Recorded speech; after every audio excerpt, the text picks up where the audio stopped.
أعوذ بالله من الشيطان الرجيم.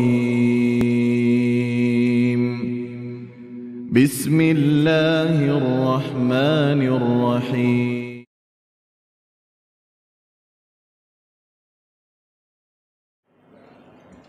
Bismillahirrahmanirrahim.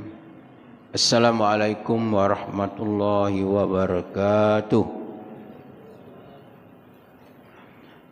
Alhamdulillahirabbil alamin. Alhamdulillahillazi hadana li hadza wa ma kunna linahtadiya laula an hadanallah. Raditu billahi rabba wa bil islami dina wa bi Muhammadin sallallahu alaihi wasallam nabiyya wa rasulah. Subhanaka la ilma lana illa ma 'allamtana. Rabbi zidna ilma warzuqna fahma. Rabbi syrahli sadri wa yassir li amri wahlul 'uqdatam min lisani yafqahu qawli. Wala haula wala quwwata illa billahil aliyyil azim. Amma ba'du. Bapak-bapak dan ibu-ibu jamaah salat maghrib rahimakumullah. Marilah kita senantiasa menjadikan syukur kita kehadirat Allah Subhanahu wa taala yang telah memberikan banyak nikmat kepada kita, nikmat hidup, nikmat hidayah, nikmat ibadah, nikmat kita dapat duduk di tempat yang mulia, majlis taklim. Dan mudah-mudahan kehadiran kita di majlis taklim ini adalah dapat memberikan banyak manfaat dunia dan akhirat kita. Amin ya rabbal alamin. Selawat serta salam mudah-mudahan Allah selalu melimpahkannya kepada Nabi kita Muhammadin sallallahu alaihi wasallam. Semoga Allah mempertemukan kita dan mendapatkan syafaat darinya di akhirat nanti. Amin ya rabbal alamin. Bapak Ibu rahimakumullah, kembali kita untuk belajar bersama-sama tentang tauhid. Bagaimana apa yang kita pelajari dari Al-Quran dan hadis, juga para ilmunya para ulama, nasihatnya para ulama, dapat menjadikan sebagai keyakinan di dalam diri kita. Karena betapa besarnya manfaat ketika seseorang itu adalah hidup memiliki tauhid yang benar. Seseorang yang menjadikan kalimat la ilaha illallah menjadi keyakinannya, sehingga diterima keimanan dan keislamannya oleh Allah Subhanahu wa taala. Sehingga dengan demikian ibadahnya bermanfaat. Ada orang ibadat siang dan malam ibadatnya, salatnya di belakang Nabi Muhammad sallallahu alaihi wasallam. Tidak pernah hadir, tidak pernah absen. Salatnya jadi makmumnya Rasulullah SAW. Siapa itu? Adalah Abdullah bin Salul. Bahkan dia ikut perang, tapi dia menjadi ahli neraka. Walaupun dia minta agar dia ketika dia dimasukkan ke liang lahat, serbannya Rasulullah SAW untuk sebagai bungkusnya. Kenapa dia menjadi ahli neraka? Padahal dia sholat terus. Itu Abdullah bin Salul. Karena kalimat la ilaha illallah tidak menjadikan keyakinannya, walaupun diucapnya. Sehingga ibadahnya tidak diterima Allah Subhanahu wa taala.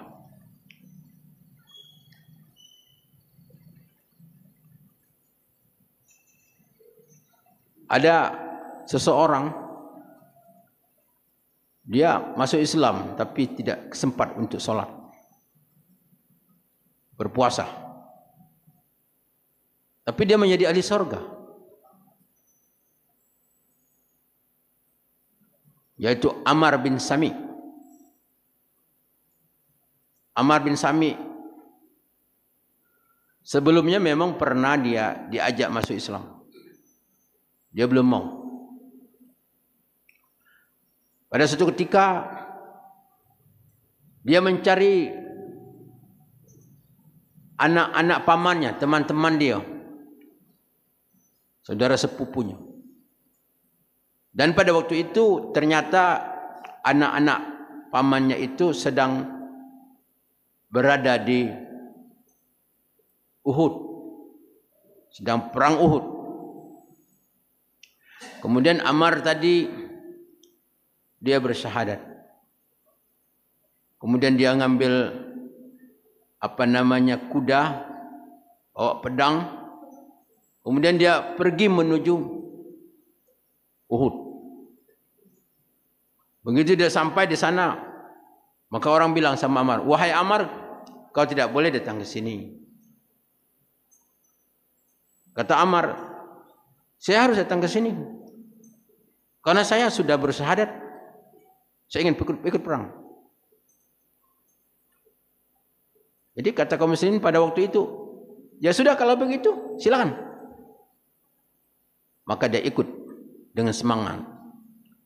Kemudian di akhir pertempuran, setelah orang untuk mengoreksi mana yang meninggal, mana yang luka diambil, ternyata di situ Ammar kena babas pedang dengan luka yang begitu parah.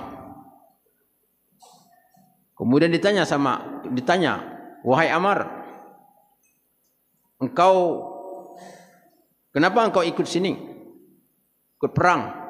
Saya sudah bersyahadat." "Kemudian apa tujuanmu ikut perang? Apa kau untuk membela kaummu?" "Tidak," kata Ammar. "Aku ikut perang adalah untuk Allah dan Rasul." Setelah itu dia meninggal. Kemudian berita ini sampai kepada Nabi Muhammad SAW. Kata Rasulullah SAW, Ammar menjadi ahli surga. Ammar menjadi ahli surga. Padahal dia belum sempat untuk sholat, untuk berpuasa dan lain sebagainya. Inilah nilai daripada tauhid kepada Allah Subhanahu wa taala.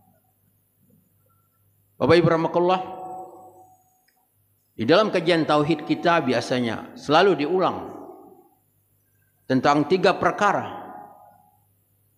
yang merupakan usuluddin, asal agama, yaitu ma'rifatullah, ma'rifatur rasul, wa ma'rifatuddin. Mengenal Allah, mengenal Rasulullah, dan mengenal agama. Karena inilah yang perlu kita pahami. Bagaimana kita supaya benar-benar kita mengenal Allah itu, mengimani Allah bukan sekedar mengimani Allah, tetapi juga kita mengimani, mengimani, menjadi akidah di dalam kita mempelajari tentang al-asma wa sifat,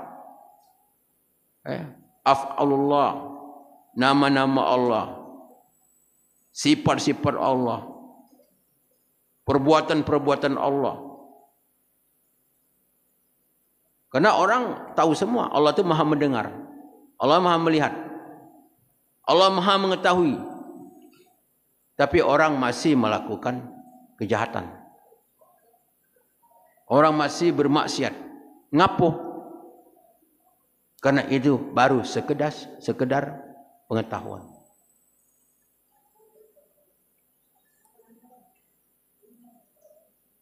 Belum menjadi keyakinan. Orang tahu malaikat kiraman katibin ada pada diri seseorang mencatat. Tetapi orang masih melakukan maksiat. Kenapa? Karena pengetahuannya masih sebatas ilmu, belum menjadi suatu keyakinan. Bapak Ibu jemaah salat maghrib rahimakumullah. Maka oleh karena itu ulama menjelaskan bahwa betapa jauhnya perbedaan antara orang-orang yang bermakrifat kepada Allah di dalam dia beribadah, di dalam dia melakukan aktivitas di dalam kehidupannya. Orang bermakrifat kepada Allah, orang yang tidak bermakrifat kepada Allah. Orang yang mengenal Allah dengan orang yang tidak mengenal Allah Subhanahu wa taala.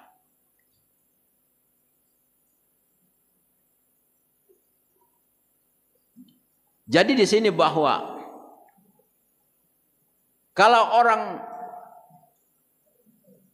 dengan memiliki keyakinan yang sangat lemah, itu ibadahnya bisa menjadi maksiat. Apalagi maksiatnya. Ibadah bisa jadi maksiat, apalagi maksiat. Apa sebab? Karena pada kata para ulama bahwa orang-orang yang di dalam dia beribadah tetapi dia jauh daripada makrifat kepada Allah Subhanahu wa taala, maka dia ibadahnya itu tidak akan selamat dari yang namanya riya, yang namanya sum'ah, cari kepopuleran,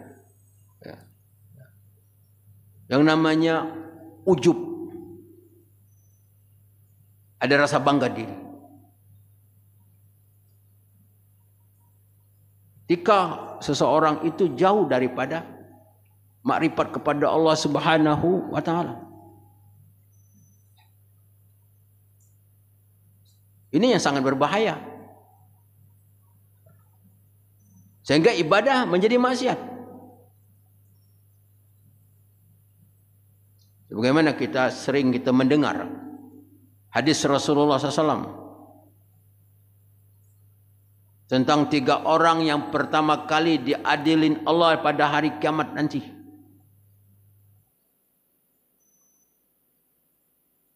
Yang pertama orang yang gugur di medan perang, yang kedua orang yang banyak bersedekah, yang ketiga orang ahli ilmu,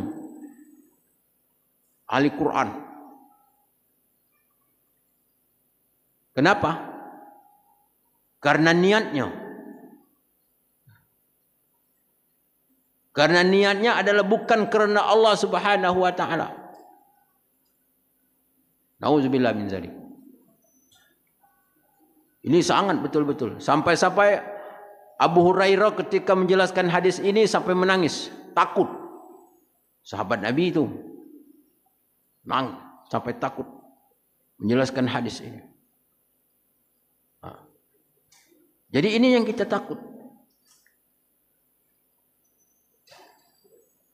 Karena ada dalam cerita seorang ulama, Imam Ahmad, lupa saya, bukan Imam Ahmad yang ini, bukan. Di dalam karangan bukunya dia ceritakan bahwa ada orang pekerjaannya itu mencuri. Mencuri apa? Mencuri kain kapan. Setiap ada orang meninggal, malamnya bongkarnya kain kapan, mayat diambilnya kain kapan. Ribuan orang, itulah gawainya, jual ke pasar. Kemudian dia dia bertemu, dia katakan kepada ulama, katanya setiap dia membongkar mayat, dia dapatkan mayat itu dalam keadaan membelakangi kiblat. Membelakangi kiblat. Padahal dia waktu dikubur tu dia dihadapkan ke kiblat. Tetapi katanya setelah dia bongkar, katanya ribuan orang katanya menelungkup, membelakangi kiblat. Sehingga kata ulama, inilah menunjukkan bahawa begitu banyak orang mati syahadatnya tidak terima Allah Subhanahu wa taala. Mati tidak mendapatkan husnul khatimah. Nah ini.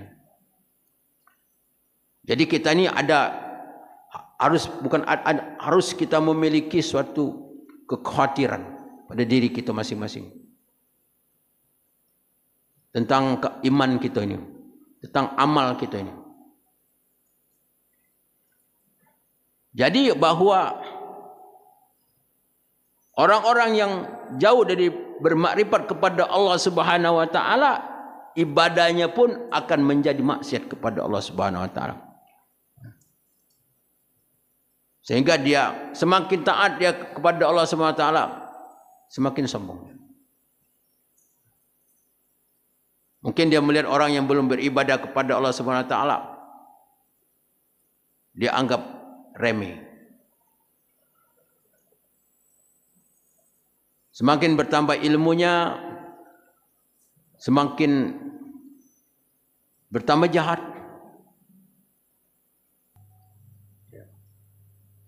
Dia tidak tahu bahawa segala sesuatu itu adalah datangnya dari Allah Subhanahu wa taala. Dia bisa beribadat dari mana? Dulu dia ada ibadat. Dulu dia ada masuk masjid. Sekarang dia masuk masjid. Kenapa dulu dia ada masuk masjid? Karena Allah belum kasih dia hidayah.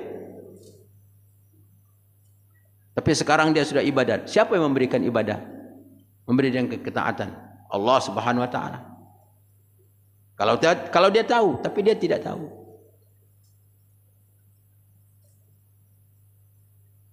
Ini akibat orang yang tidak bermakrifat kepada Allah Subhanahu wa taala. Makanya dalam Quran, di dalam surat As-Sajdah, Allah Subhanahu wa taala menjelaskan, Allahul ladzi khalaqas samawati wal ard wa ma bainahuma fi sittati ayyam tsumma istawa 'alal 'arsy. Wa ma lakum min duni min wali wala syafi' afala tadhakkarun. Yudabbirul amra minas sama'i ila ardi tsumma yarju ilaihi fi yamin kana miqdaru alfasanati mimma ta'udun. Allah yang menjadikan langit dan bumi, dan di antara keduanya semasa 6 hari.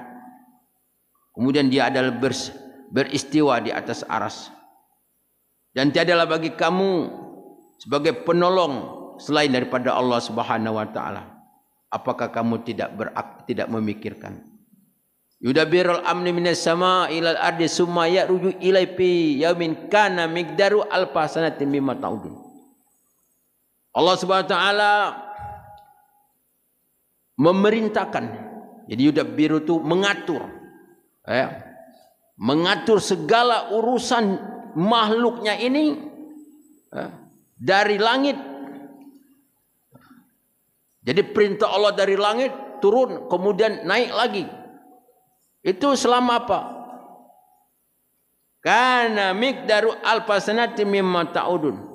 Selama perjalanan 1000 tahun. 1000 tahun. Tapi itu bisa sekejap mata. Ini kekuasaan Allah SWT. Jadi makhluk Allah ini siwallah, selain daripada Allah, makhluk Allah SWT. Allah yang menciptakannya, Allah yang memiliki pemilikan mutlak, Allah yang mengatur semua aturan Allah Subhanahu wa taala. Termasuk perbuatan manusia, termasuk amal manusia, semuanya Allah. Ya. Jadi kalau orang bertauhid, dia menyadari bahawa Kebaikan itu datangnya dari Allah. Semua datang dari Allah Subhanahu wa taala. Jadi inilah akibat kalau orang jauh daripada tauhid. Beramal, mengkaji, tauhid tidak dikajinya. Dia akan jadi orang yang rugi. Bahkan orang-orang yang tidak bertauhid kepada Allah Subhanahu wa taala, tidak bermakrifat kepada Allah Subhanahu wa taala, kadang-kadang nikmat pun akan menjadi musibah, menjadi bencana, apalagi memang bencana. Allah kasih dia kesehatan, Allah kasih dia kenikmatan, maka membuat dia melawan Allah Subhanahu wa taala, jadikan untuk bermaksiat kepada Allah Subhanahu wa taala. Apalagi itu musibah. Ini akibat orang-orang yang memang jauh daripada nilai-nilai tauhid kepada Allah Subhanahu wa taala. Jemaah rahimakumullah.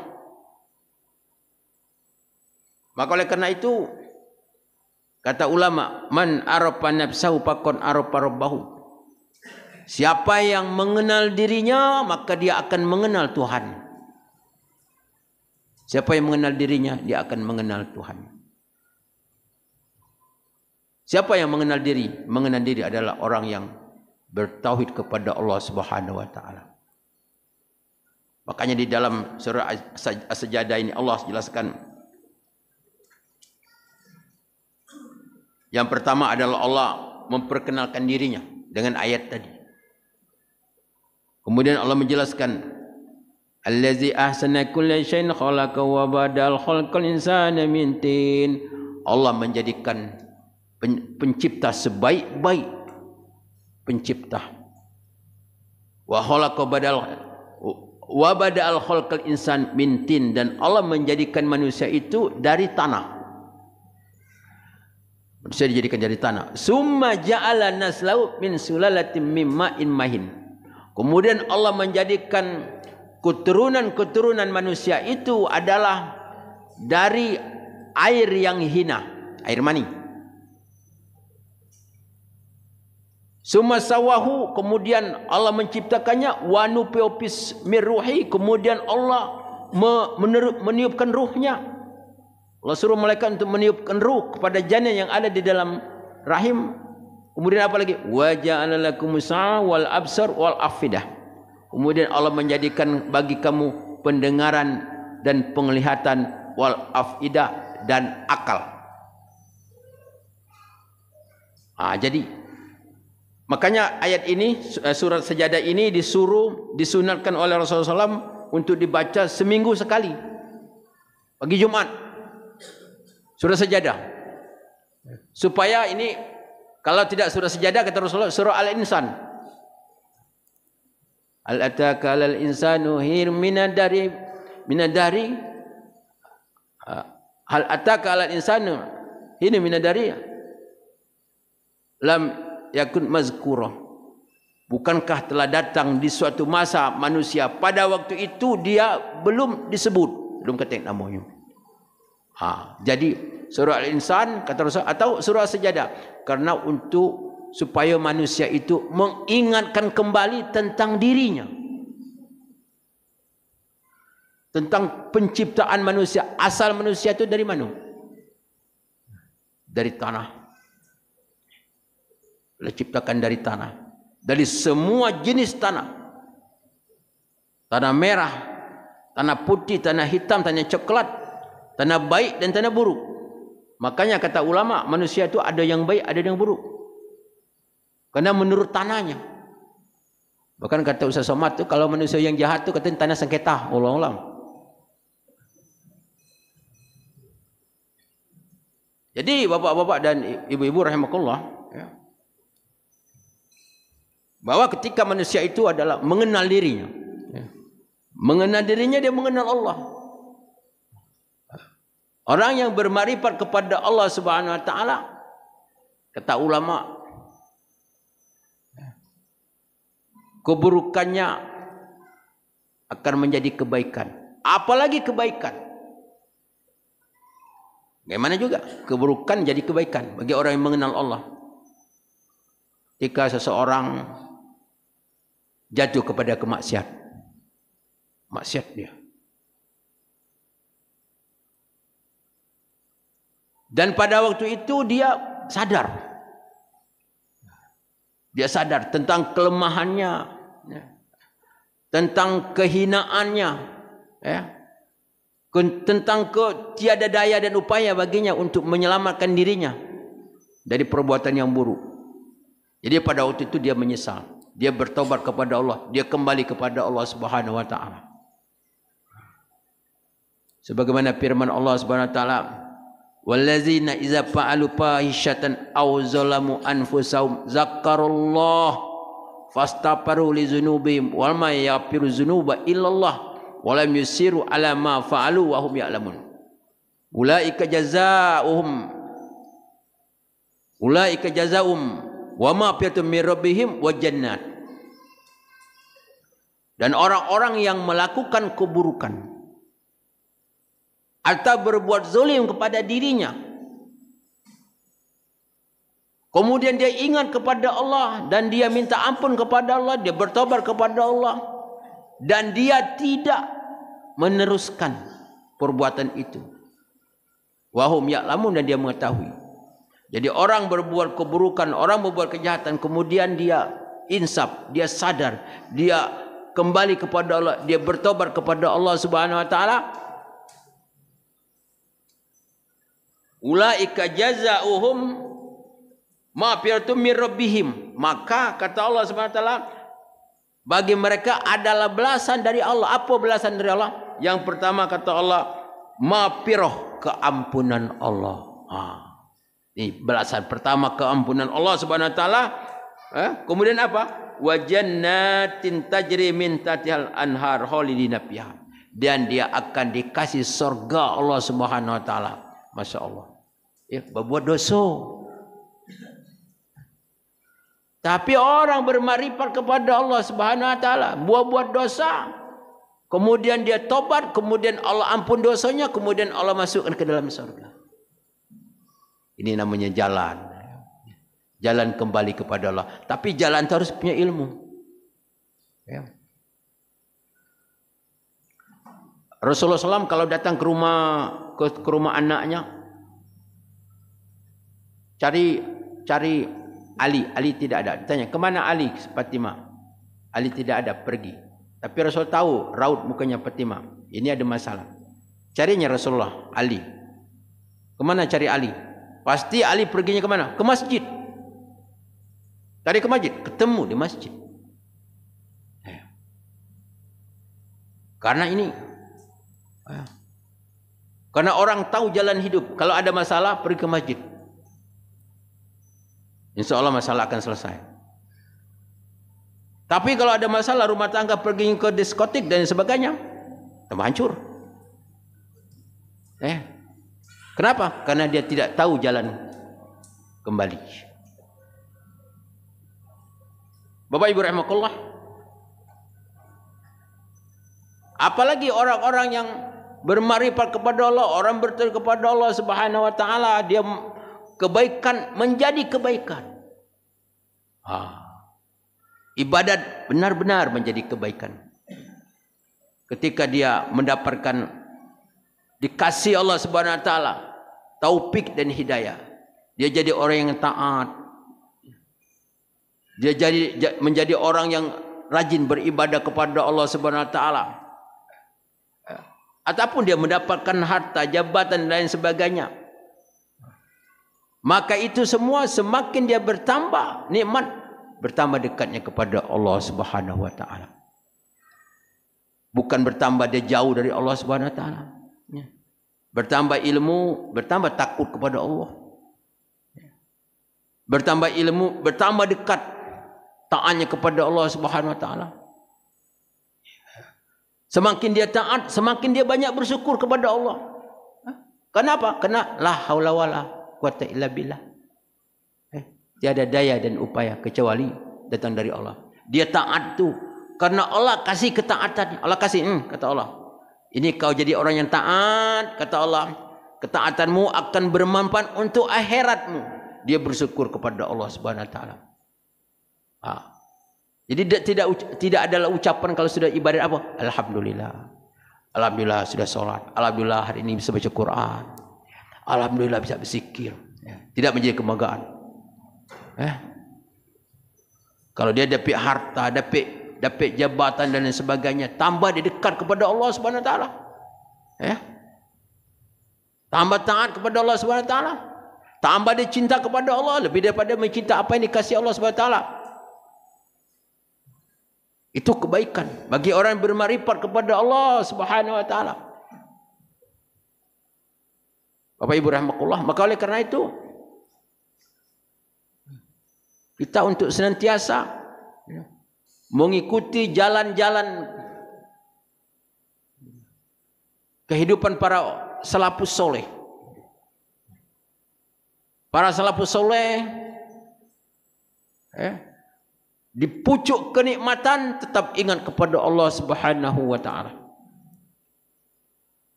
Ada seorang raja. Seorang raja sedang minum air sedang. Cuaca yang begitu panas, minum air dingin. Masya Allah, nikmat minta ampun.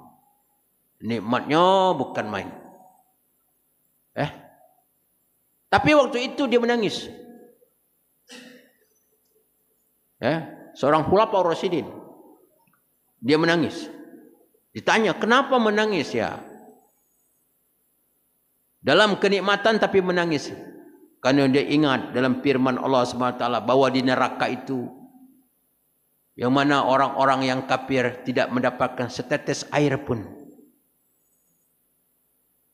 Bagaimana keadaan orang-orang di neraka ketika dia melihat orang-orang ahli surga, karena surga dan neraka itu surga itu di langit yang ketujuh, neraka itu di bumi yang ketujuh. Tapi dengan kekuasaan Allah, Allah perlihatkan. Yang dalam Quran dikatakan, wa nada min ashabin naru ashabul jannah an afidu alaina minal ma'au mimma razaqakumullah. Qalu innallaha harramahuma 'alal kafirin. Maka memanggillah orang ahli neraka itu kepada orang-orang ahli surga. Hoi, tolonglah berikan kepada kami makanan dan minuman kamu itu, lemparkan kepada kami daripada air atau makanan. Wa nada ashabun nar ashabunya an afidu ala minal ma. Tolong kasihkan kepada air. Au mimma razaqakumullah, atau rezeki yang Allah beri kepada kamu. Apa kata orang-orang ahli surga pada itu? Innallaha harramahuma 'alal kafirin. Allah mengharamkan.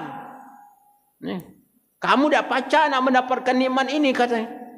Karena Allah mengharamkan. Kalau di dunia haram masih pacar. Ini haram masih diminum. Ini haram masih dipakai. Ini haram masih dimakan. Tapi kalau haram di akhirat memang tidak ada sama sekali. Tidak dikasih Allah SWT. Jadi si raja ini sedang minum itu dia menangis. Artinya ketika dia menikmati suatu kenikmatan, dia ingat. Sebab pada umumnya orang ini, kalau orang jauh dengan Allah, ketika dapat kenikmatan, lupa segala-galanya. Iya kan? Lupa, mabuk dunia, lupa Allah, ya kan? Lupa perintah Allah, lupa larangan Allah, lupa hukum Allah, segala-gala lupa. Nah ini. Tapi kalau orang bertauhid kepada Allah, dia selalu di dalam hidupnya mengikut sertakan Allah Subhanahu wa taala. Dia tidak melupakan Allah. Dia beramal untuk apa? Untuk melakukan untuk taat kepada Allah, untuk mendapatkan redha Allah Subhanahu wa taala, untuk mendapatkan keampunan Allah, untuk mendapatkan rahmat Allah Subhanahu wa taala, untuk mendapatkan kasih sayang Allah Subhanahu wa taala, untuk mendapatkan surga Allah, untuk mendapatkan selamat dari neraka. Itulah tujuan. Dia tidak akan melakukan sesuatu. Ini kalau orang bertauhid kepada Allah Subhanahu wa taala. Jadi orang yang bertauhid kepada Allah Subhanahu wa taala itu adalah akan lebih besar untuk mendapatkan keikhlasan, kehadiran keikhlasan di dalam beribadah itu porsinya akan lebih besar. Walaupun keikhlasan itu memang sulit, tapi Allah Subhanahu wa taala akan memberikan kekuatan keikhlasan di dalam beribadah kepada Allah Subhanahu wa taala. Maka oleh kerana itu kita untuk senantiasa belajar tauhid ini. Kita belajar tauhid. Bagaimana kita bermakrifat kepada Allah Subhanahu wa taala, Kita meyakini Allah Maha melihat, Maha mendengar. Memang kita jadikan benar-benar sebagai keyakinan kita. Sehingga kita walaupun kita sendiri, tetapi pada hakikatnya kita berkeyakinan kita ni bukan sendiri. Ada malaikat. Wa inna alaikum kiraman katibin ya'lamuna ma taf'alun. Pada diri kamu kata Allah ada malaikat kiraman katibin. Oh, hati kita tak sendiri. Jangan nak macam-macam katanya gitu. Dunia nyata. Ada pelamnya. Jadi kita untuk senantiasa berada di jalan yang benar. Kalau kita, jadi ini yang perlu kita kita tanam. Kita tanam keyakinan ini, sehingga kita ini benar-benar berada di jalan yang benar. Sesuai dengan doa kita. Ihdinas siratal mustaqim. Oh Tuhan, tunjukilah aku jalan yang lurus. Lurusnya. Kita nak lurus. Ini yang penting. Jadi bertauhid, kita bertauhid ini, orang yang bertauhid itu adalah apa yang diucapkan, apa yang diyakininya, apa yang diperbuat. Ada keselarasan. Ini yang dikatakan orang yang siddiq. As-siddiqin. Orang yang benar perbuatannya, benar ucapannya, ya kan? Benar apa yang ada di hatinya. Jangan bernifak di dalam hidup ini, apalagi kita bernifak kepada Allah Subhanahu wa taala. Bapak-bapak dan ibu-ibu jamaah rahimakumullah, marilah kita senantiasa untuk berdoa kepada Allah Subhanahu wa taala. Semoga Allah Subhanahu wa taala untuk senantiasa membimbing kita ke jalan yang benar. Semoga ilmu yang kita dapat ini benar-benar dapat memberikan manfaat, dapat membuat kitanya lebih takut kepada Allah Subhanahu wa taala. Ilmu yang kita dapat ini benar-benar akan membuat kita ini dekat kepada Allah Subhanahu wa taala. Sehingga kita ini semakin lama kita semakin taat. Umur kita semakin lama semakin ibarat es tu. Ibarat es tu tiap hari ngecil. Jadi supaya kita ini semakin ke ujung, bertambah umur kita ini, bertambah kita untuk senantiasa berharap untuk mendapatkan husnul khotimah. Kalau di dalam doa itu, Allahumma inna nas'aluka salamatan fid din. Ya Allah, kami minta selamat di dalam agama. Apa selamat di dalam beragama? Selamat bertauhid kepada Allah Subhanahu wa taala. Itu yang penting. Keselamatan yang pertama yang harus dimiliki apa? Adalah selamat di dalam kita bertauhid kepada Allah Subhanahu wa taala. Ini doa dari Rasulullah SAW. Baru selamatnya wa afiatal fil jasad wa ziyadatan fil ilmi, minta sehat, minta ilmu, minta beri rezeki tobat sebelum maut, sebelum mati bertobat, mendapat rahmat Allah ketika kita dicabut malaikat maut, mendapat keampunan Allah, maghfiratan badal maut, Allahumma hawwin alaina fi syakratil maut, minta mudahkan oleh Allah mendapat rahmatnya ketika mati. Ini semuanya adalah semua adalah doa. Itu berdoa kepada Allah Subhanahu wa taala. Karena kalau kata ulama, orang yang tidak khawatir matinya Orang yang tidak khawatir matinya su'ul khotimah, dia akan mati dalam keadaan su'ul khotimah. Orang yang tidak khawatir matinya su'ul khotimah, dia akan mati dalam keadaan su'ul khotimah. Orang yang tak khawatir, tak apa-apa, aku tak akan mati dalam keadaan tidak membawa iman dalam maksiat, dia akan mati seperti itu, kata ulama. Jadi dia harus khawatir. Orang yang khawatir dirinya tentang su'ul khotimah, maka kata ulama dia akan mati dalam keadaan husnul khotimah. Kenapa? Karena dia selalu berusaha untuk jadi baik, memperbaiki akidahnya, memperbaiki imannya, memperbaiki amalnya. Nah, ini yang penting.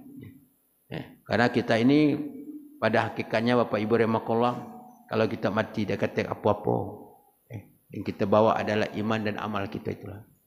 Mudah-mudahan Allah SWT selalu memberikan taufik dan hidayah kepada kita. Amin ya rabbal alamin.